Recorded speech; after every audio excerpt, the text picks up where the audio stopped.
Today is Monday, March 21st, 2022. This is a regular session of the Board of the School Trustees of the School City of Chicago. The time is now 6:01 p.m. The place is School City of Chicago Administration Building, 1401 East 144th Street, East Chicago, Indiana, 46312. And it's also being shown via live stream at www.scec.k12.in.us. This is a meeting of the school board in public for the purpose of conducting the school corporation's business and is not to be considered a public community meeting. Can we please have a roll call? Ms. Bingham. Trustee Rodriguez. Trustee Gomez. Present. Trustee Williams. Present. Trustee Smith. Present. Chairman Hernandez on. Present. Can we please rise for the Pledge of Allegiance? I pledge allegiance to the flag of the United States of America and to the republic for which it stands, one nation, under God, indivisible, with liberty and justice for all.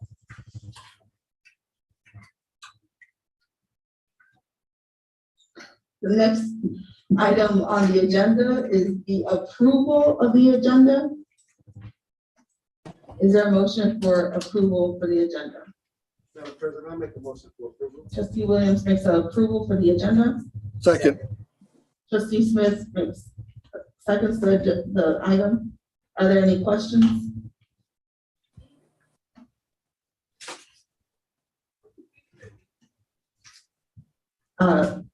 Ms. Bingham, roll call, please. Trustee Rodriguez. Trustee Gomez. Yes. Trustee Williams. Yes. Trustee Smith. Yes. Chairman Hernandez on. Yes. The first item up on the agenda is presentation. Dr. Finley. Good evening, everyone. Tonight we have a couple of presentations. The first one is the ESSER grants presentation.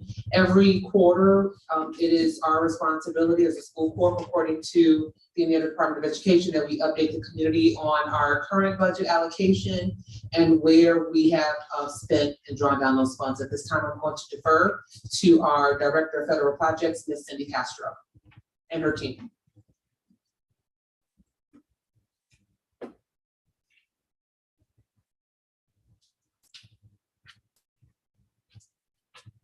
Hello, my name is Cindy Cantor. The first one is ESSER 1, and our coordinator here for ESSER is going to, Wanda Anderson will do ESSER 1. I will do ESSER 2, and Luz Perez will do ESSER 3. So on the first slide, the first PowerPoint is updated on the School City of Chicago's website. This is just an update. Sorry. This is just an update on what was spent between the December 1st through February the 28th of this year. Next. So for instructional regular programs, you see the amount that we disperse. All the areas that there's not a highlight, those are the areas that we haven't spent anything this quarter. Next. Next. For instruction remediation programs, we only spent $16,935.88. Next. Next. For supporting student services, we've only dispersed $62,424.11 from December to February. Next. Next. For support services, general administration, we have spent $27,287.68 between December and February. Next. And for operation and maintenance, so far, we have spent only $1,282.33. Next. Next. For community service operations, we have spent $17,034.59 between December and February. Next. This is just the name of vendors. Next. Is that the end of it? I guess so. Well, that's it for me. Wonderful.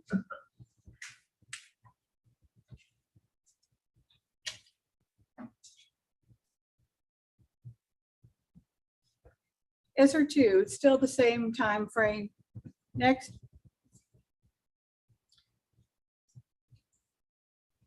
For the time frame that we went to is December 1 through February 28th. For that time frame, we spent $3,519,206.86. Next. For instruction, regular programs, I tried to italicize it so you can see what we spent. I kept what was spent from the very beginning so you could see the difference. $181,325. Next. Under support services instruction, it was $18,229. Next.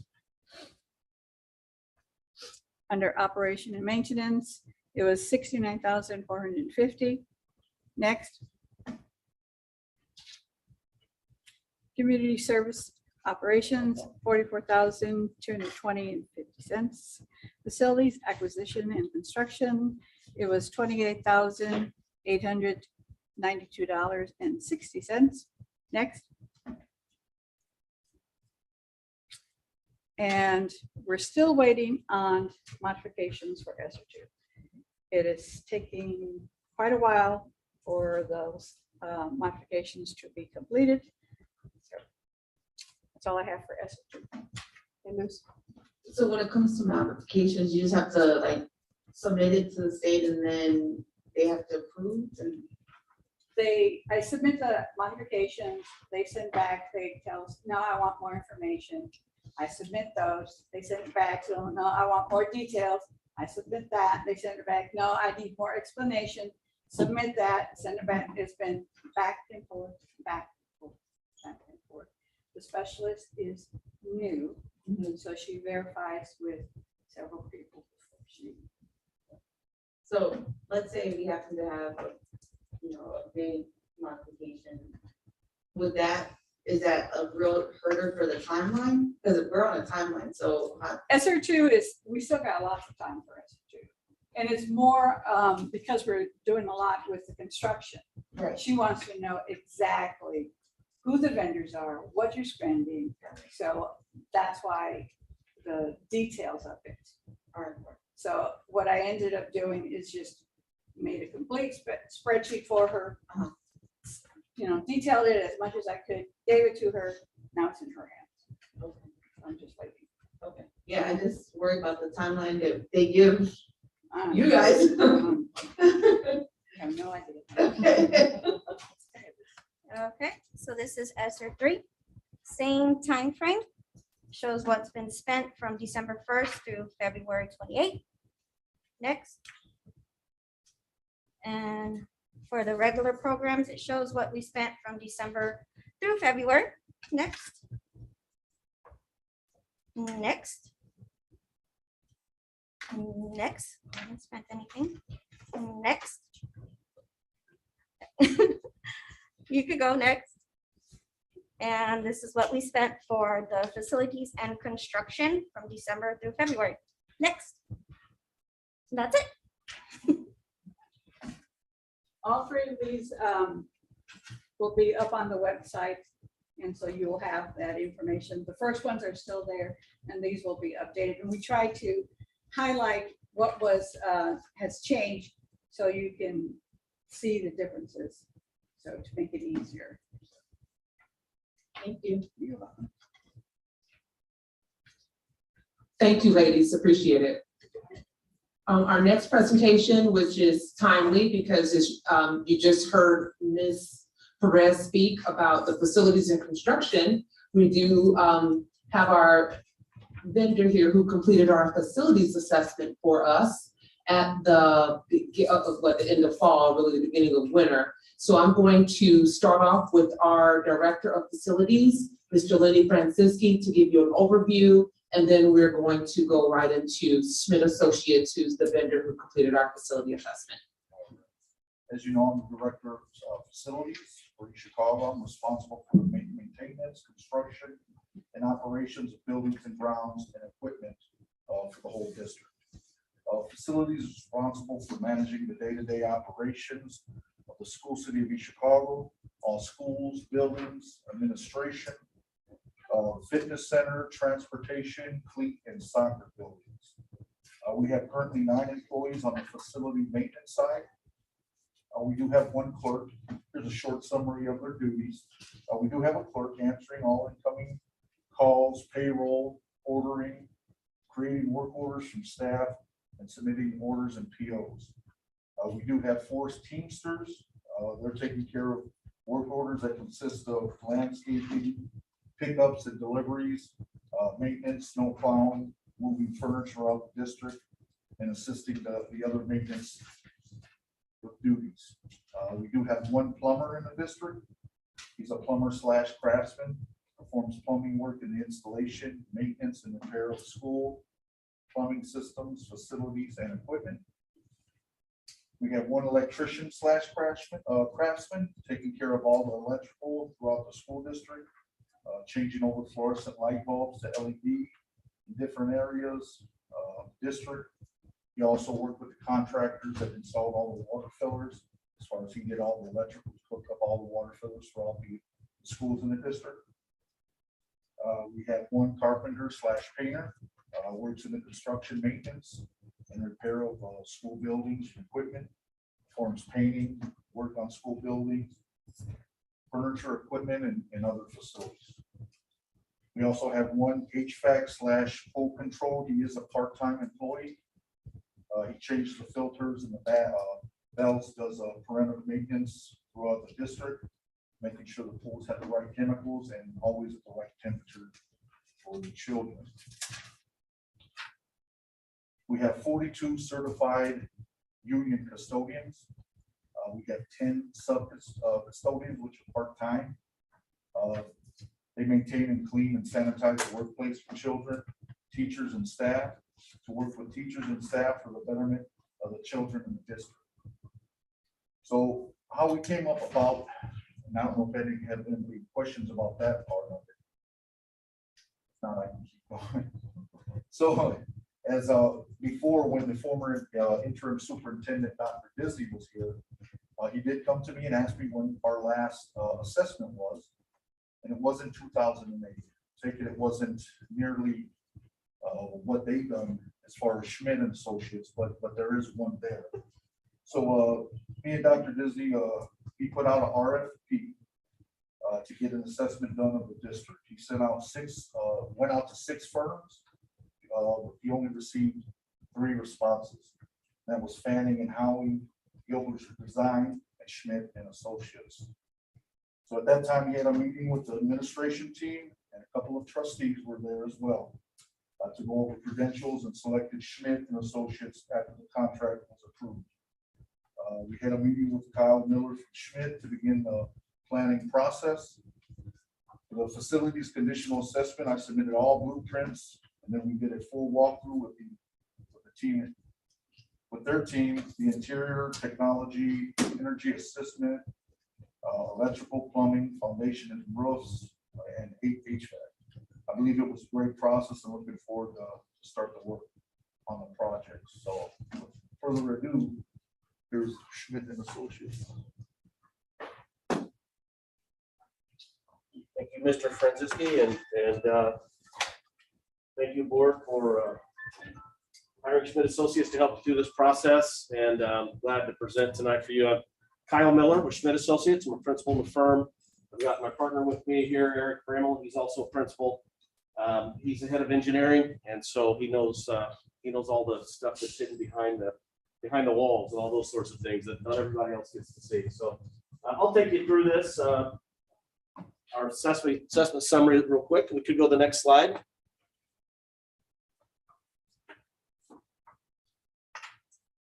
Okay, the agenda. We're going to look, just summarize the facilities we assessed. We'll talk about our assessment team, who actually was here with Lenny and his group. The facility assessment project schedule, the process. We have some summary scores that really help you compare buildings to each other. Staff input and summary of priority needs. We'll talk through that. We did get staff input back in November, something like that. We think staff input is very important. It gave everybody a chance to have a voice so that we could hear what the teachers and staff live with on a day-to-day basis. And then a summary of the building priority cost, otherwise the zeros and ones. And I'll explain that here in a minute. Next slide, please. So the facilities assessed, 10 buildings, your administration building, Block Middle School, Kerry Gosh, your pre-K center, East Chicago Central High School, the Cleat Athletic Building, your facilities building, which is the former Kerry Gosh Elementary, and then your 4 elementary schools, Harrison, Lincoln, McKinley, and Washington. So a little bit about Schmidt Associates. We have several different design studios. We have about 115 to 120 employees. We're in Indianapolis, Indiana.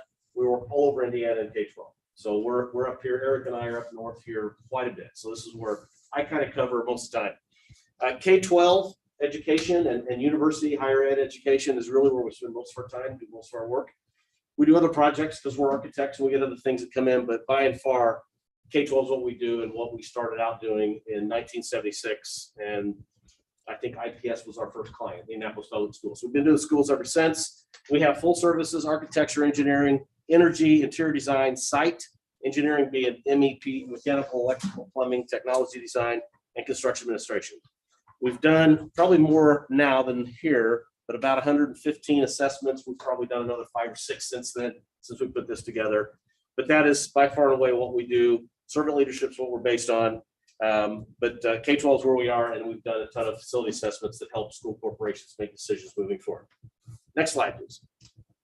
So a little bit about the team that came up and did the assessment. I am the principal in charge. I'm also a professional civil engineer, so I'm comfortable looking at things outside the building.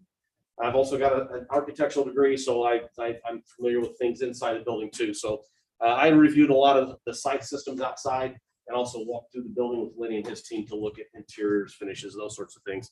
And I'm also kind of leading the process for our folks. Eric, again, head of MET Engineering. He reviewed all the HVAC systems. He's got more than 24 years experience. I think that's the wrong number there. I think he's got like 30, something like that. So my apologies there.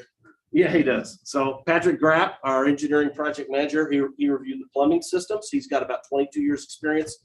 Jim Heinzelman, 40 plus. He's been around a while and he refuses to retire. We're happy with that. But but he's an associate in the firm. He's an electrical engineer. He reviewed the electrical, lighting systems, power systems. Matt Durbin spent time walking through with George. He is our technology designer. He's got some initials after his name that are credentials for him. He's got about 27 years experience in technology design systems. Tom Ning is a registered architect. He's got about 32 years experience. He was here looking at all the roofs, the exterior of the building, exterior doors, walls, and also walking through the building. And then Laura Harden is our head of our interior design department, and she's got about 24 years experience. And I can't tell you how many times I've done an assessment with Laura. So we have a system where we've got a lot of years experience here behind us. Next slide, please. So the project schedule basically started in November. We had a kickoff meeting with the leadership team. We got drawings from Lenny. We made copies of those, got them back to him. And that's for our team to get in a review, to look at the paper part of it before we come up. We asked for surveys from the administration, from staff, and we got those back just before Christmas. Then we had a holiday break. Start of the year came, we got we compiled the surveys into summary conditions. Some schools got more responses than others, but it was pretty good feedback. We did get feedback from several people that's very helpful to us. And then as we got into February, we presented we did the facility assessment, the week of the 20th of January. We were on site for about 3 or 4 days. We stay up here, we spend the whole day, and we get a schedule together. We have lunch together so we can really talk about what we saw. And Lenny had 3 or 4 folks with him that walked through with our electrical, our plumbing, probably the folks he just mentioned that were part of that team. Then we went back and summarized all those numbers, and then we put the priorities, what we'll call the zeros and ones. We put costs together for those items, And then that's what we came back to last week for the work session to discuss through those items. So we're basically at the end of the process now, and we'll help you with the next steps. What are you going to do with the facility assessment? What are your priorities moving forward? Next slide. So facility assessment process, the purpose of the assessment is to develop a tool to analyze the physical conditions of the buildings. The results divided into 4 categories, and those are down here. Shell represents about 20% of it, of a building. That is your foundation, your structures, your exterior walls, windows, roof, doors. Site work is about 10%. That's basically anything outside, your parking lots, your utilities, sidewalks, signage. If you got athletic fields, a football stadium would fall into this category.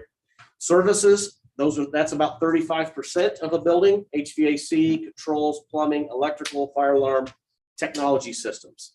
And then interior is about 35%. That's everything inside the building as far as materials, your carpets, your ceilings, your walls, and finishes. We also looked at gym floors, bleachers, those sorts of things, really anything inside the building that we would look at. We also take a look at ADA conditions. You've got some older buildings. ADA is always an issue with older buildings.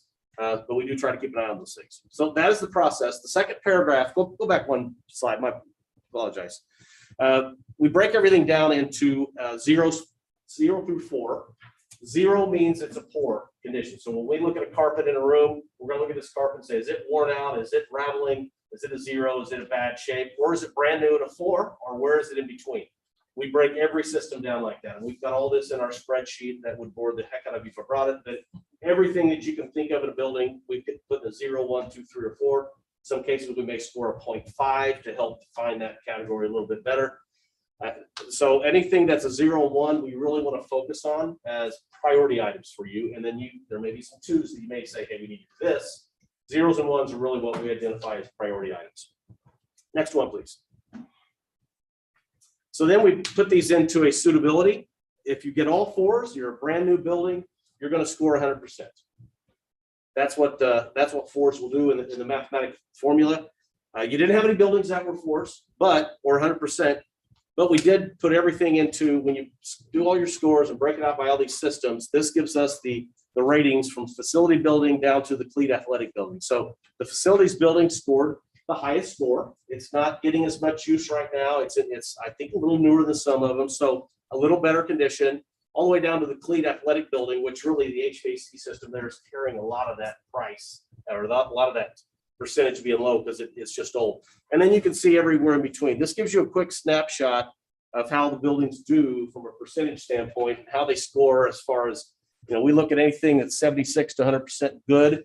Anything that's 51 to 75% is kind of in that B grade, and then beyond that. So most of your buildings are in that yellow B or the C grades for some of those. Just gives you a quick snapshot of how buildings compare to each other and which ones may need the most need. Next one, please.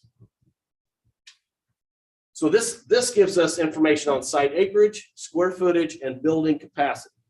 So we look at when you build a new school, back in the day, the LGF used to give you guidelines on how many acres you should build a site on, a new school on. So for instance, on an elementary school, the ideal acreage for an elementary school would be about 15. For a high school would be about 50 acres, and a middle school would be about 20. We've put the acreage in here for yours. Yours are generally under that. I think your high school site's a pretty good size site, 38, but it doesn't mean what you would normally do if you're starting out to build a brand new building.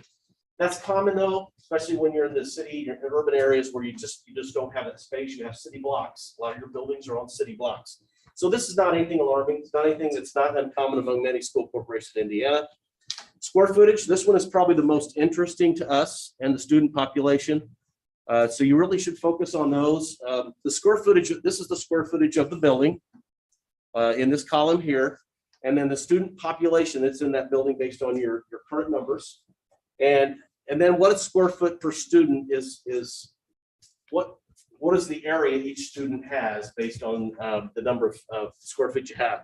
Ideal for a elementary school is 170 square foot per student. In a middle school, it's 180 square feet per student. And for a high school, it's about 250 up to 270 square feet per student. So they need a little more room to spread out. You can see that Block Middle School, it has 489 students in a 160,000 square foot building.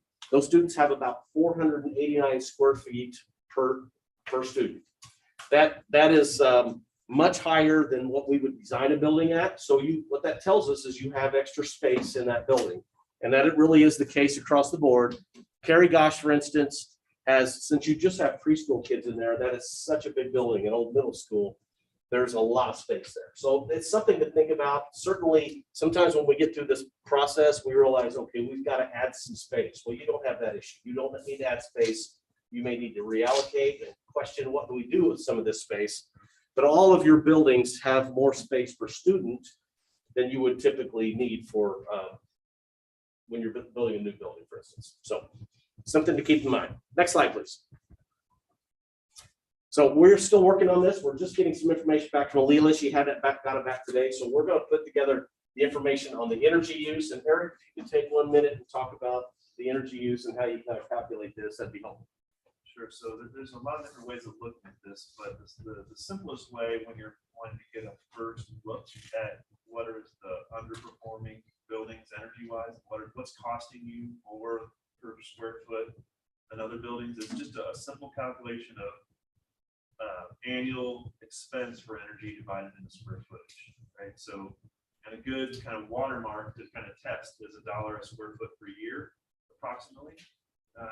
So if you're vastly higher than that, or vastly lower than that, a lot of times that indicates problems of excess energy use because of some issue with the building, whether that's the way that the building's operated or the lack of infrastructure.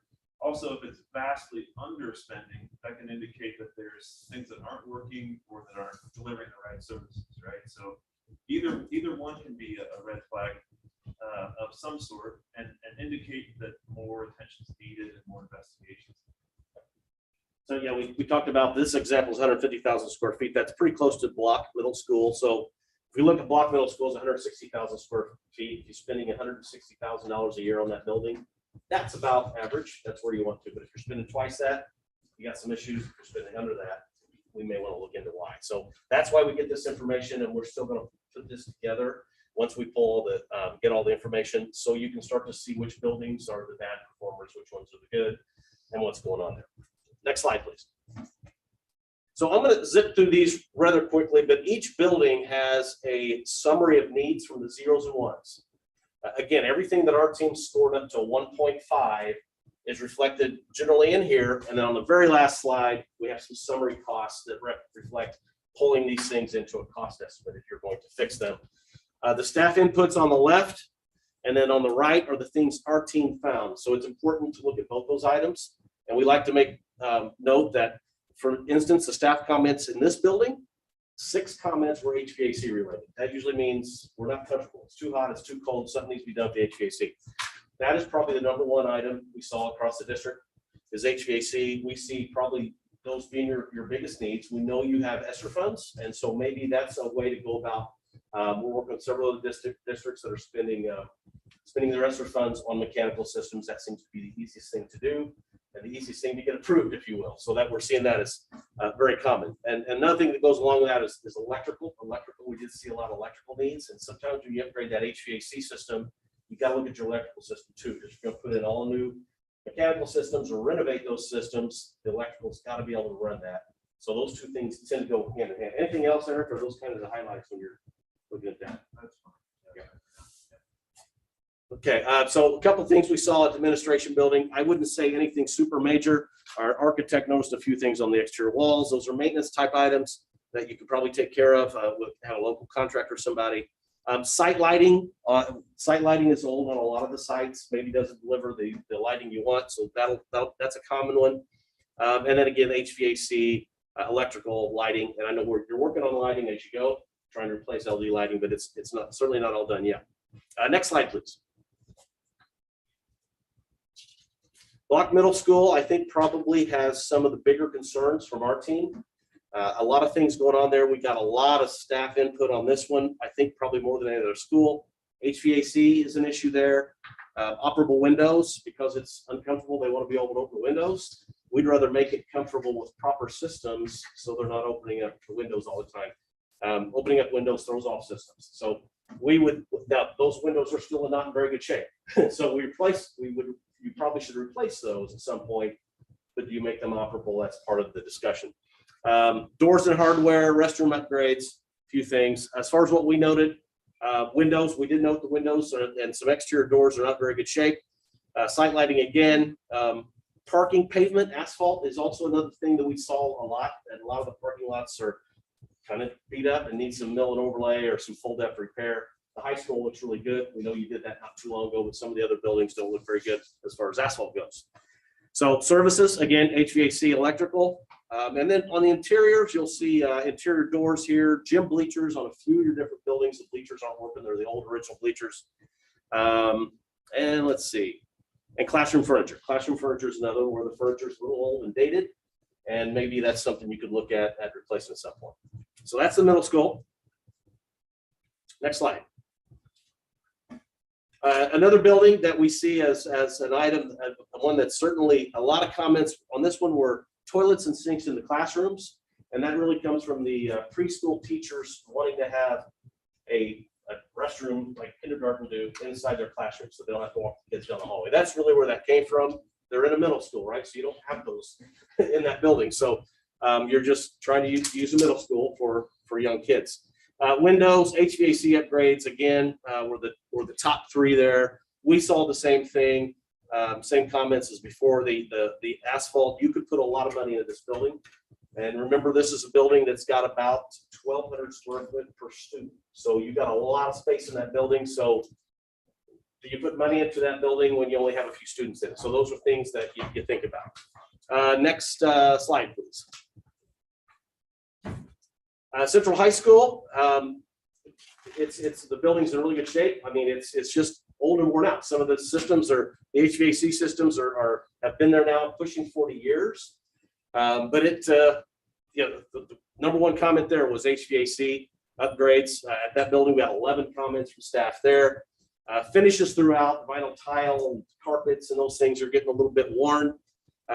Security upgrades, we did get some comments on that. Those were not specific necessarily, but we just got security upgrade comments.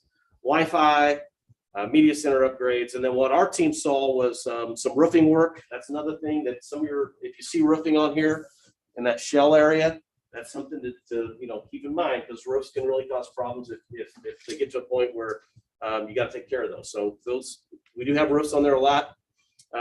Site work, nothing really major on site work. We've got some areas where the walls are cracking on some foundation issues. We didn't see anything super major. As far as the services, HVAC, electrical, all those things, just because they're original to that building, which is mid-80s, right? Something like that. So a lot of things that just, they're maintained as best as you can. They're just old systems. It's hard to find parts for anymore. And then interior, just finishes, just worn out finishes. There's no secure vestibule at that building.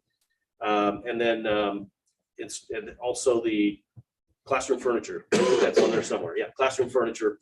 Another comment I'll make, just in talking with your security folks, clocks, whether that's a priority or not, that was something that was commented on, that the clocks aren't all syncing together. So, and you'll see that on all these. Next slide, please. Mr. Miller, Yes. can you have the gentleman explain a little bit more about the HVAC system? That's at Central. Everyone's got their mask on. Who's talking? Yeah, can you, Eric, please? Yes. Yeah, so I almost interrupted and started in on this, but I always hesitate to wonder how much people really want to know about HVAC systems. So I'll keep it mercifully brief, but I will say that it is an aging system that has, my opinion is that the source of a lot of the comfort complaints are fundamentally how the system is configured in the classrooms. And what I mean by that is the system was originally designed with a kind of a perimeter heating system. So there's heating panels on the perimeter of the building that provide warmth in the winter which is great. It's cold and snowy as it gets up here. Good fundamental idea, but then there's central air handling units that push air into the rooms, and the way they're configured, you have to the air handlers can only deliver one air temperature, right? So there has to be kind of this averaging system that And typically in a more modern system, each room can be individually controlled so the right temperature air goes into the room. What happens at the high school is that there's kind of a compromised temperature that's done to all the rooms, and then the perimeter heating system kind of makes up for it and warms the space back up. What that leads to is in the room, it can be cooler in the center of the room and warmer towards the perimeter, especially if you've got some rooms that are really full and some rooms that are empty. You've got dramatically different needs in the different rooms.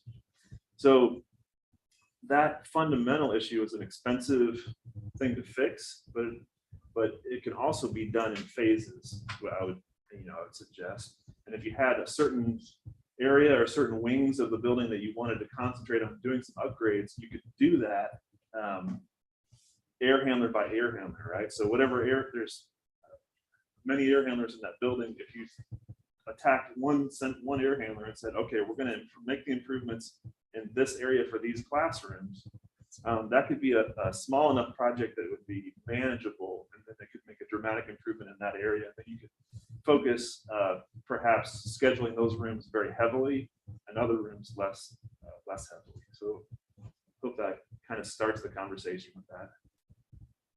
I will mention that it does have high school and Lincoln and Washington elementary schools all have newer heating systems, which is great.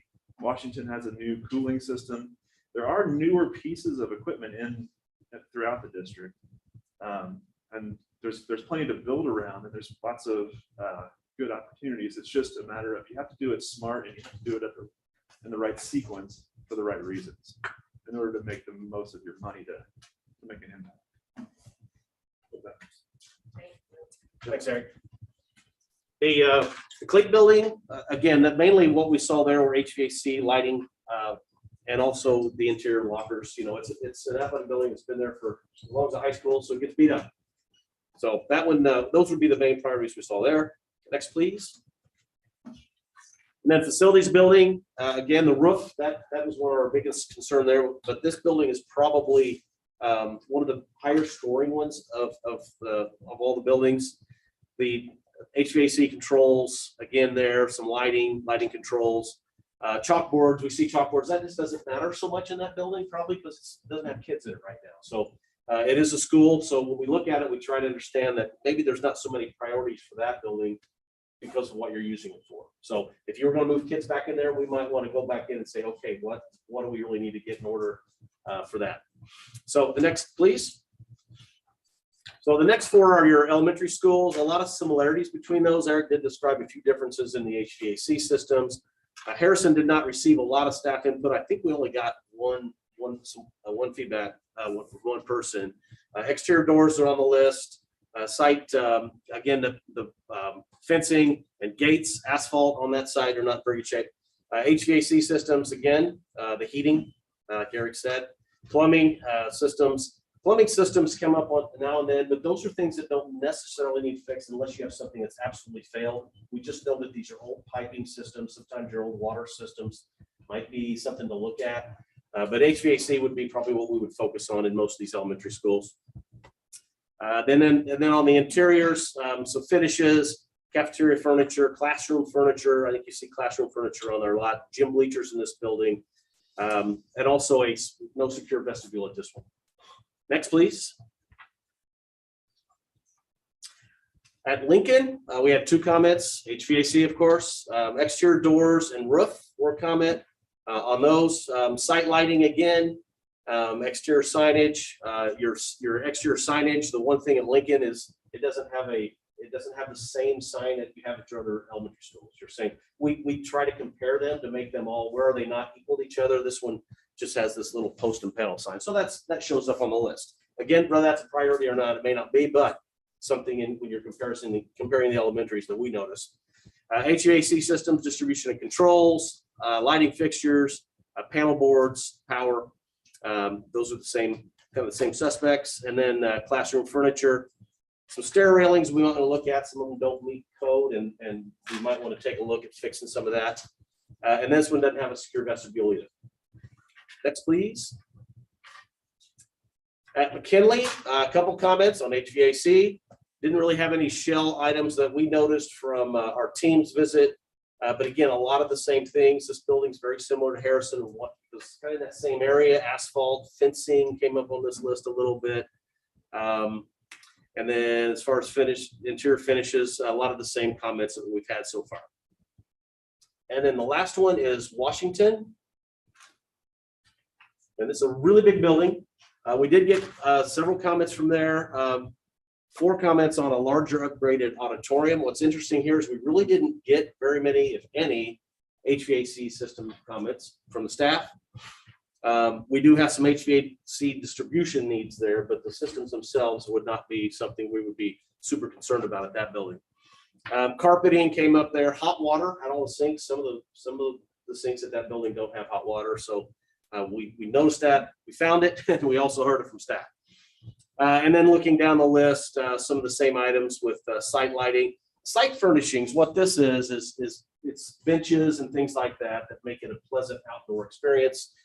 Kerry Gosh, your old West Middle School has those really old concrete benches that, you know, I don't know if anybody uses them. Some of them are broken up. So we do score the site furnishings as well. Typically, those aren't something that's a priority, but we would have scored those low at several buildings because you just don't have a lot of those things.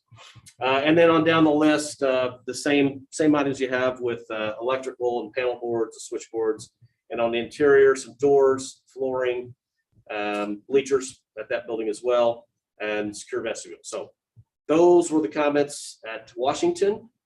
And then the next slide is a summary page. And these numbers get big. This is not uncommon. Whenever we do one of these assessments, the zeros and ones, when you add those all up, we want to start with construction cost on the left. That is the cost just to do the construction alone. Putting inflation factor on there of 5%, which I'm hearing this year that might even be 7.5%. I don't know, but we're using 5% right now. We'll have to gauge that as you move forward with some projects. Soft cost, or if you have any, you have design fees, if you have a construction manager, if we have to get surveys, things that don't go into the construction costs, you need to plug in about 20% for that to give you a project cost. If you looked at all the zeros and ones for each building, those numbers over here, you can see Central High School is the biggest because it's the biggest building, and we do a lot of square footage pricing at this point. So the next step for the school board would be, okay, what do you think are the next round of projects? What do you want to put into this column? We call that the tier 1 projects. What do you do this time? And then what is tier 2, maybe 3 years out, those sorts of things.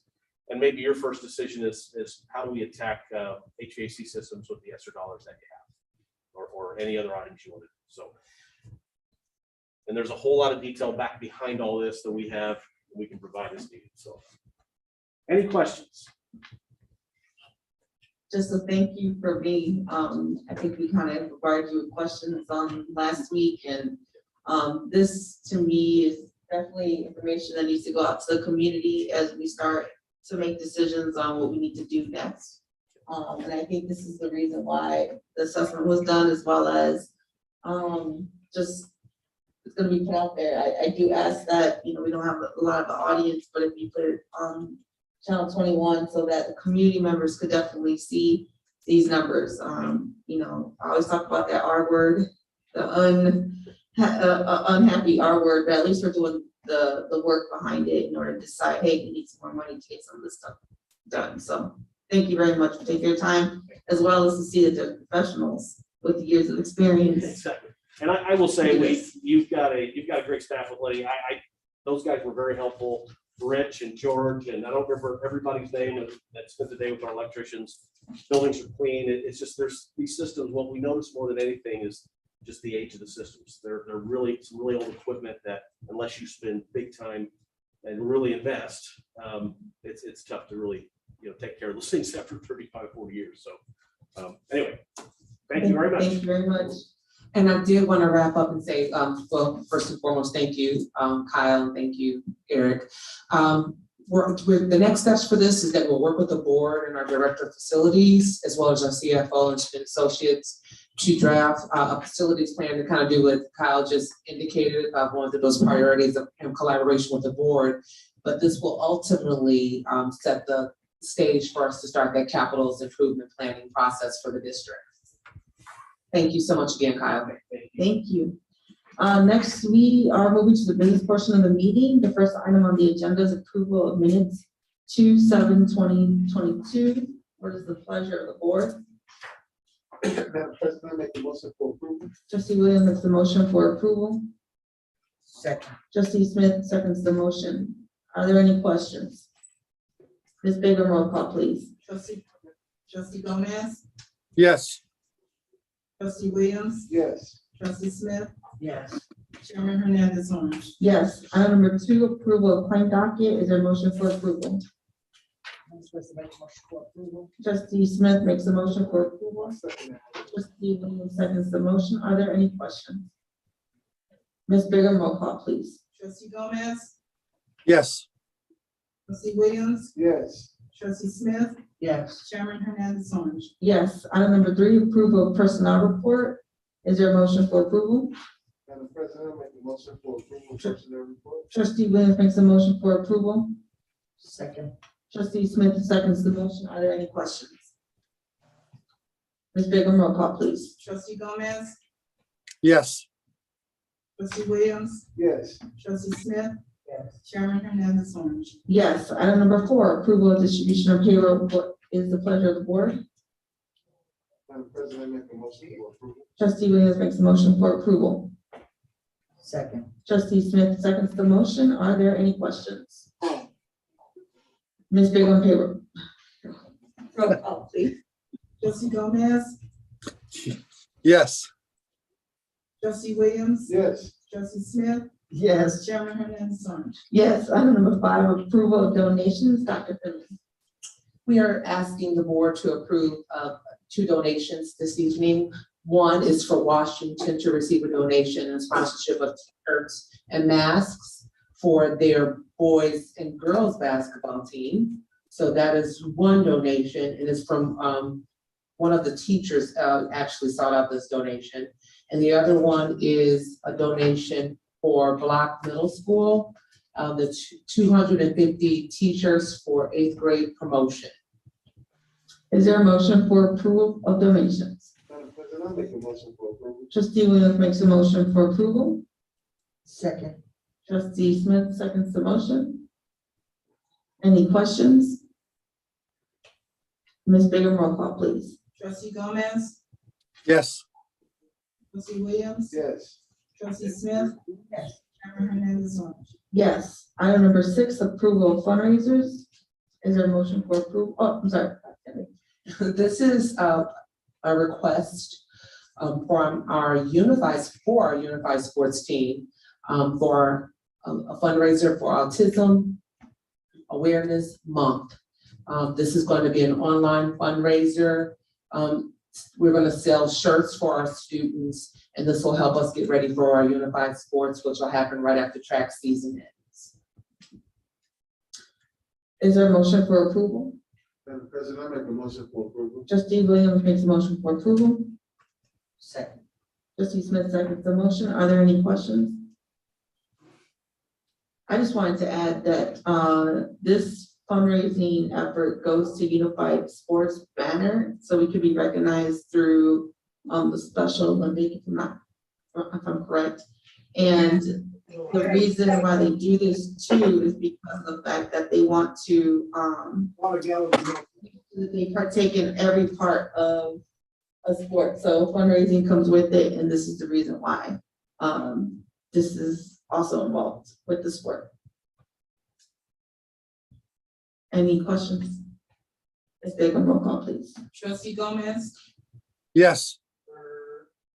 Williams, Yes. trustee Smith, Yes. Chairman Hernandez on. Yes. Item 7, approval of Avid contract. Dr. Finley.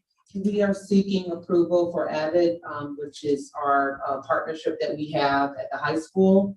The mission of Avid is to close the achievement gap by preparing all students for college readiness and success in a global society. They're composed of an interdisciplinary site team that promotes a structured college preparatory system, direct academic support, and school-wide approach to curriculum and rigor. They do a lot of things with the Socratic method for our students in the high school, and it is 9 through 12. Is there a motion? Is there a motion for approval for the Avid contract? Madam President, I'll make a motion for approval. Trustee Williams makes a motion for approval. Second. Trustee Smith seconds the motion. Are there any questions? Madam President, Trustee Williams. Dr. Finley, I know Abbott has been in the high school for, I want to say quite some time, maybe within the last 10 years, if I'm not mistaken. Do we have any data regarding to the success of Abbott being within our district for that amount of time? It's so funny you asked that question because that's the same thing that I asked. Because when I was here, it was in the middle school and the high school. And it's now just at the high school. So what I will do is I will send you the data that was submitted to me from Mr. Topars. He is the person here who drives and oversees this project. Or this program, rather. Thank you. You're welcome. Are there any other questions? Ms. Bigger, roll call, please. Trustee Gomez, Yes. trustee Williams, Yes. trustee Smith, Yes. chairman Hernandez on. Yes. Item number 8, approval of summer school hours and locations. Dr. Finley. We are asking the board to approve our summer school plans. We have really been working hard since we really returned back from winter break to start to plan this process and not be at the last minute, as we want to make sure that summer schools is different for our students this year. So at this time, we are still drafting, trying to finalize the buildings. For the most part, I think we have it done. But at this time, I'm asking the board to approve the dates of June the 2nd through June the 30th for summer school and the rate of pay for our teachers for summer school. All of these individuals will be paid out of ESSER funds for summer school. And just to add additional caveat for summer school, we're also going to not have it just as summer school, but we want to have it as an Excel Academy where we want our students in the building with us all day. So we would have summer school in the daytime or for remediation in the first half of the day, then lunch. And we're collaborating with our community partners to be able to do things with our elementary, middle, and high school students for the second half of the day. So right now, I'm seeking the board approval on this particular item. Is there approval for the summer school hours and locations? Madam President, I make a motion for approval. Trustee Williams makes a motion for approval. Second. Trustee Smith seconds the motion. Are there any questions? Madam President, Trustee Williams. I did hear you say, Dr. Finley, that you said June 2nd. June 6th. Okay, I just seen June 6th. I thought I heard you say. Sorry. That's okay. Thank you very Uh-huh. much. I just want to commend just everyone on the actual team. I know, Dr. Finley, you are a firm believer of collaboration, and the team has come together and got some of this stuff done early. And I know it's helped, it's going to help parents as well as kids figure out what they're doing for the summer. So I do appreciate that as a community member and parent. So thank you to the you and the team. I'd like to take you back up to that too. The effort that we are making to kind of bridge the gap with those missed days or missed time we had where we did e-learning and our kids that missed out educationally, I think this process has really, really grown. And I like the fact that we're just not making it. Summer school always seemed like that's a punishment for the kids that don't want to be there. So the fact that we're adding some component where it's fun, where we're having lunch, and we're coming back in and doing other educational things in the second part of the day is a great idea. Thank you. And this was a team effort, as you just stated. Actually, Mrs. Randolph is one of the individuals on our committee, is the summer school planning committee. And we're gonna have band in the afternoon, so you haven't gotten that proposal, you'll get that one. So we're gonna have band for the second half of the day. The library has a seat at the table. They're gonna do some things with the kids. We've asked communities and schools to come in and help. And we've also asked our East Chicago Parks Department to come in and support us as well. So we have a lot of great initiatives. And as of today, I just heard that Infinity Counseling, who you all approved an MOU for earlier this year, they even want to come in and do some small group things with students to get them ready for next year. Awesome. Any other questions? I'm just excited. I agree. Ms. Bingham, roll call, please. Trustee Gomez, Yes. trustee Williams, Yes. trustee Smith, Yes. chairman Hernandez on. Yes. Item number 9, approval of Jumpstart Summer School Program. Same item, but a different group that we're going to target. We still want to keep planning for our students as we get ready to start the school year. So we're going to take the whole month of July off for the most part with for our students and our staff, but we want to start with a jump start for students entering kindergarten, students entering the 7th grade, students entering the 9th grade, who are specifically new students to our district. And we want to see where they are and assess them and then make sure that we're giving them the most appropriate interventions and supports for them academically. This program will start on July 25th and go through August the 5th. Same rate of pay will be paid for the teachers, the parents, the bus drivers, as well as the bus aides. Is there a motion for the Jumpstart program? Madam President, I make a motion for approval. Trustee Williams makes a motion for approval. Second. Trustee Smith seconds the motion. Are there any questions? I think Dr. Finley, you and I discussed this, but I want to make this clear for when it comes to summer school. It'll go out to the teachers, anyone could sign up. And then if you and I have the same sign up for a class and you're gonna say, well, this is Hernandez Orange, didn't have as many years of service or you're not effective, so this is why Dr. Philly, I know there's always an issue with who teaches and who does not teach, but you already have that in play, you've already discussed how we're gonna hire that. We have the rubric. We just received that last week at the end of our summer school planning committee. The committee's driving this. We do have teachers who already signed up. We have extended it out for elementary staff to still apply through this Friday, the 25th. Then what we're going to do is we're going to look at that rubric for our summer school teachers and the ones that have applied, and we're going to compare it against their evaluations and other data points that we've collected to make sure that they're going to be the most appropriate individual to lead summer school for our students. Thank you very much for having that done now before we have the complication later. Is there any questions? Are there any questions? You have a question? Yeah, go ahead. No, someone, oh, you're good? Yeah. Okay. Ms. Bigum, roll call please. Trustee Gomez, Yes. trustee Williams, Yes. trustee Smith, Yes. chairman Hernandez on. Yes, item number 10, approval of website agreement. Dr. Finley. I'm going to actually divert to Mr. Antoneros.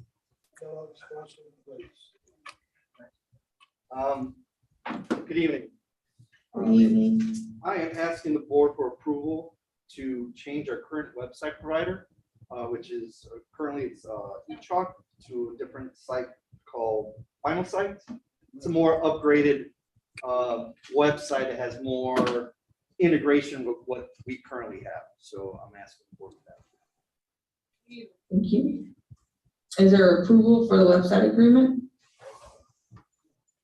Madam President, I make a motion for approval. Trustee Williams makes a motion for approval. Second. Trustee Smith seconds the motion. Are there any questions? Madam President, Trustee Williams. George, I see there's a cost that that's incurred with the change of this. Are we currently in a contract with the company that we in, or is it charging us? Are we being charged to get out of that contract, and is there a price difference?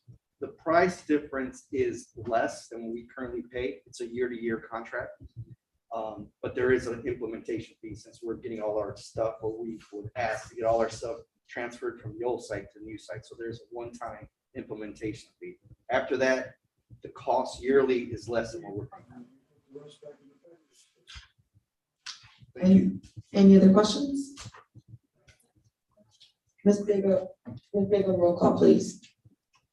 Trustee Gomez, Yes. trustee Williams, Yes. trustee Smith, Yes. chairman Hernandez on. Yes. Item 11, approval of vector agreement. Dr. Finley. I'm going to ask Mr. Robert Doctor to speak to this topic. Good evening. Vector, also known as Safe Schools, it's a training, online training for staff. Previous years, we had it, about 4,000 hours of training was delivered. It's self-paced. It's a total of 16 modules that we push out. Some staff don't do all 16. Topics of the training include bloodborne pathogens, Title IX, CPR, first aid, FERPA, HIPAA, those kinds of training. Basically, some are for compliance, some are for enrichment. Cost per employee is about $7.50 per employee. I think that's pretty good bang for the buck for training. Thank you. And I'll add additional context to this. When we called for e-learning days earlier this year, just either for whatever reason, maybe not necessarily just weather, it left us without an option, but we didn't have an option for individuals to be able to do work so that we can then hold them accountable for the work that they've done so we can pay them for their time. This does help us with some of those training components, even if it's not weather related, as we have our school calendar that's approved. When we have those e-learning days, we can now do small group or assigned individuals work that they can do independently so that we can have our compliance. For example, the bloodborne pathogens is something that we should be doing on a regular basis. FERPA for some of our management staff, and even some things such as child abuse and neglect. Everyone needs to understand that they're a mandated reporter, no matter what department you work in throughout the district, which includes our bus drivers and our bus aides as well. So this will help us with those training components and be able to then merge them together so that we have access of those certifications that they've actually completed those specific trainings. Thank you. Are there any questions? So which funds does this come out This comes out of the operations fund. To my knowledge, Ms. Simmons, Vector. of? Okay. Thank you. Any other questions? Trustee Williams? Is this a year-to-year contract as well? This is your year to year, yes. Year-to-year? So you will have to approve this every year. Okay? Currently, the things that's happening with our district outside of with us prior to us approving effective, who's doing this now? Is there a company that we got hired to do this? No, This is an added program for us training, additional training for us that. yes, yes. So this is additional training. So I think we didn't have access to transportation modules. I think we added those on. Those weren't on there at this last one. I think this was like maybe the third year that we've had vector, some type of vector training. They And I- changed. Right, but I do remember because every time we have this, I asked whether or not we could add policies on here. And I do know that you can for vector. Mhm. I remember specifically. So I know we've had it, so I don't have long. I remember when we first approved it, but I was just wondering. And they keep adding items to it, and expanding on it because of the needs of our educators and individuals that run school districts is changing. So they keep adding components on, which is a good thing. And I just really would like to see, especially now that we have an update in regards to the policy moving to the ISBA policies. We really need to update just the staff. And, you know, when it comes with stuff like COVID and how it changes and what can and cannot happen, I think we really need to use that aspect of vector to train staff. So, I did it when we were at Hammond, where every time there was, the summer, you did all your training for policies for the upcoming year. And it's good to see that you're an understanding of what kind of affects you. So hopefully we can see that this year. Any other questions? Ms. Biggle?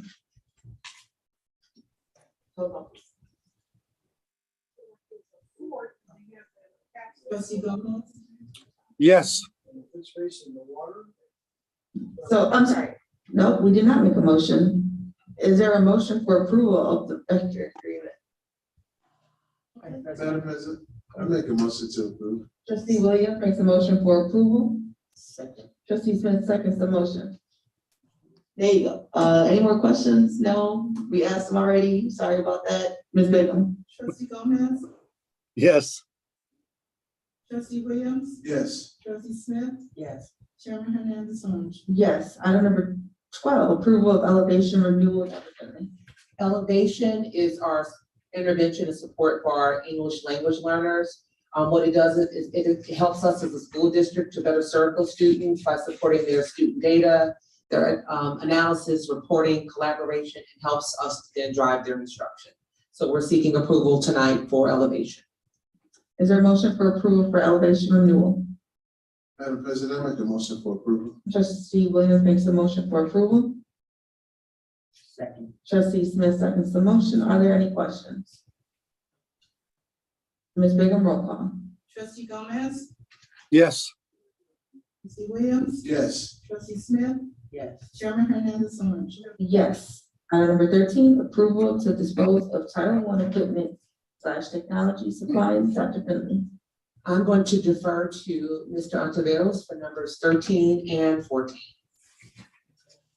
Yes, it's just basically equipment that we have that's over 10 years old. It's just in storage. There's various laptops that we no longer use. We're using Chromebooks. So it's just storage, broken devices. So we're just asking the board if we can dispose of them properly. What is the pleasure of the board? Madam President, motion for approval. Trustee Smith makes a motion for approval. I second that motion. Trustee Williams seconds the motion. Are there any questions?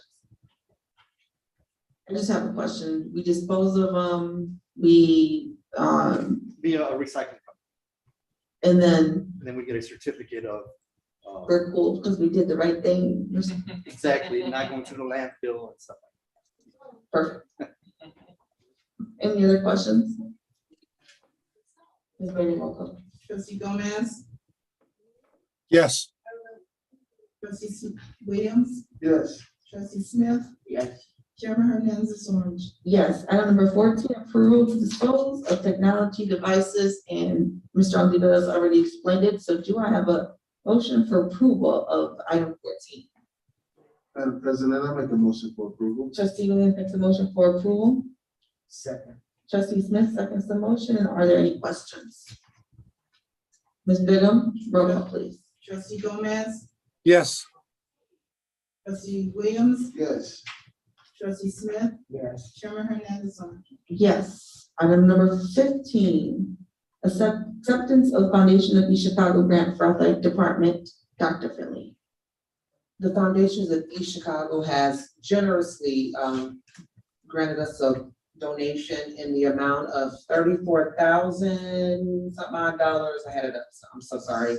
$34,756 to support our athletic programs. And this is not just for the high school, but this is for the entire district. And after receiving this grant, I've already connected with Ms. Simmons on it. So once you approve it, I believe we've already kind of spent the money. It's already allocated towards some things we've already planned to do. But we appreciate the partnership with Foundation of East Chicago to be able to support our students in the athletics higher district. And thank you to our athletic director for seeking these funds as well. Is there a motion for the acceptance of the Foundation of East Chicago grant for the athletic department? Madam President, I make a motion for approval. Trustee Williams makes a motion for approval. Second. Trustee Smith seconds the motion. Are there any questions? I just want to say thank you to the Foundations of East Chicago, as well as to our intern, and remember, athletic director Cindy Wilson, for continued dedication to student athletes of East Chicago. She continued to go above and beyond even after her contract was pulled for reconsideration. And after that is when she ended up receiving $35,000. And I am grateful for her as well as Foundations, because all of our sports from the bottom to the top need it. And congratulations to her for getting a position at Bishop Noel Institute. I'm glad that someone saw the worth of this individual. So congratulations, and again, thank you very much. Is there any other questions? Ms. Bigum, roll call. Trustee Gomez, Yes. trustee Williams, Yes. trustee Smith, Yes. Chairman Hernandez on. Yes. Item number 16, approval of resolution in support of military families. I'm asking, going to defer to you after I give historical context so that you can read the resolution. This resolution is for Harrison Elementary. They are applying to be a Purple Star school.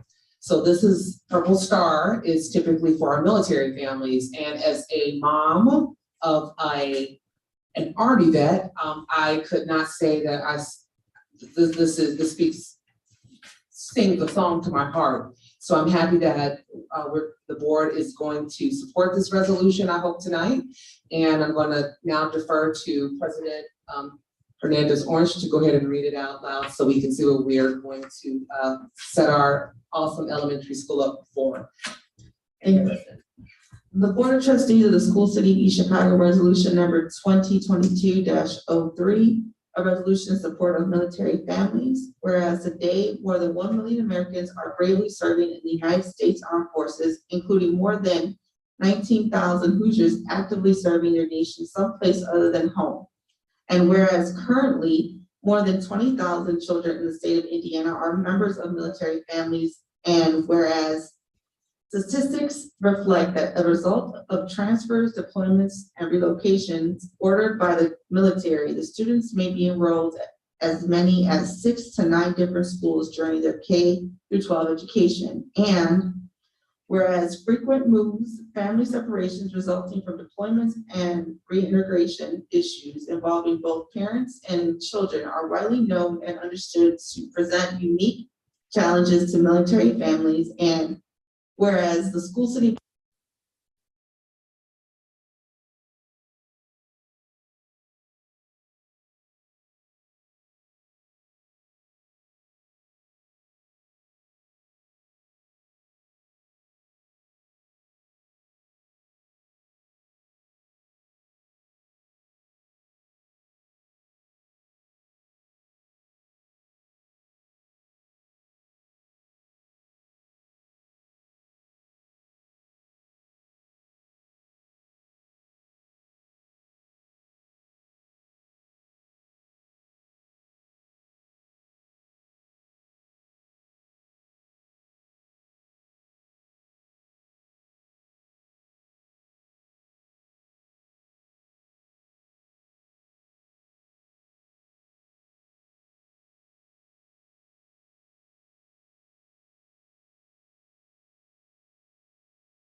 That's like right now, the person says, oh, you know, we're not gonna engage you.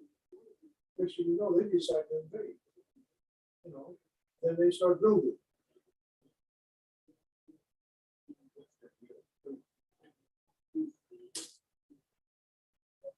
Hell, I went there.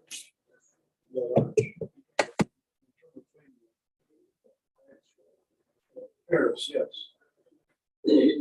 Hell, I went there.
Okay, we never make any first shows.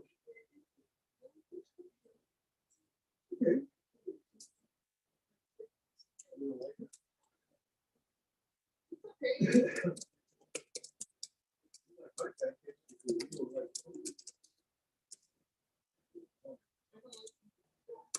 City council meeting, and that's all I have for my remarks. Thank you. Thank you very much. Are there any trustee remarks? I do have just an update for the superintendent search. And I just wanted to let everyone know all applications are now in. We had a total of 9 applicants for the search. We are now moving into our next phase of the superintendent search process, and that's us as a board meeting with the superintendent search team to come up with application questions. And from there, we will in turn just draw a timeline of what the interview dates will be and any other items that we have to do for the process. And once we establish those dates, we will in turn meet with, put it on our website, or again, have another update at some point to the community. So we are moving along. I know we haven't said too much, but we just wanted to make sure we had all applications in first before we made just a decision to share. The next item that we have, if no one has any remarks, will be our public forum. We have no one for public forum. So the next date and time of our meeting is April 18th, and that will be at 6 p.m. here at the administration building. And I think because Dr. Finley, we're dropping our masks and we're kind of getting it together, we might see a nice little board. Yes, we'll come together. Yeah. As long as we are mask optional, we will come together at our Yes, next move meeting. forward. That would be great. But can I please have a motion for adjournment? Madam President, make a motion for adjournment. Diane, trustee Smith makes a motion for adjournment. Trustee Williams seconds the motion. Ms. Bigum, roll call, please. Trustee Williams, Yes. trustee Smith, Yes. Chairman Hernandez on. Yes, I'm gonna record, trustee, Gomez. He looks to still be online, but we probably cannot talk to him, so. I'm a yes. He's a yes. Cheers. All right. Thank you.